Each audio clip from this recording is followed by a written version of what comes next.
ঈশ্বর যদি সব ভাষাই বোঝেন, তবে আমরা শুধু সংস্কৃত ভাষাতেই মন্ত্রোচ্চারণ করি কেন? প্রথমেই একটি বিষয় পরিষ্কার করা প্রয়োজন।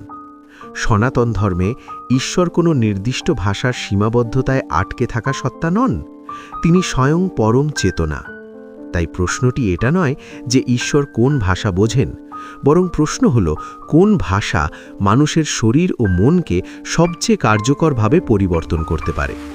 আধুনিক পদার্থবিজ্ঞান এবং সাইম্যাটিক্সের পরীক্ষা প্রমাণ করেছে যে নির্দিষ্ট কম্পন জড় পদার্থকে সুসংগঠিত করতে পারে। বালি বা জলের ওপর শব্দ তরঙ্গ নিখুঁত জ্যামিতিক নকশা তৈরি করতে পারে। যদি শব্দ জড় পদার্থকে প্রভাবিত করতে পারে, তবে তা আমাদের শ্বাসের গতি, স্নায়ুতন্ত্র এবং মস্তিষ্কের তরঙ্গকেও প্রভাবিত করবে। এটি অত্যন্ত বিজ্ঞানসম্মত। সংস্কৃত হল অত্যন্ত ধ্বনি প্রধান ভাষা। এর বর্ণগুলো মুখগহ্বরের সুনির্দিষ্ট স্থান থেকে উচ্চারিত হয়। বৈদিক পরম্পরায় একে কণ্ঠ, তালব্য, মূর্ধন্য এইভাবে সুন্দরভাবে বিন্যস্ত করা হয়েছে।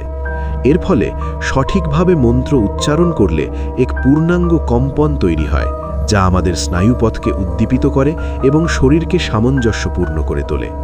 এর মানে এই নয় যে আপনি অন্য কোনো ভাষায় প্রার্থনা করতে পারবেন না।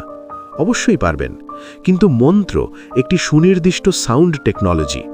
সংস্কৃত হল হাজার বছরের অবিকৃত একটি ভাইব্রেশনাল কোডিং সিস্টেম। ঈশ্বরের হয়তো সংস্কৃতের প্রয়োজন নেই, কিন্তু আমাদের আধ্যাত্মিক পরিকাঠামো এই ভাষার ওপর ভিত্তি করেই গড়ে উঠছে। ওম।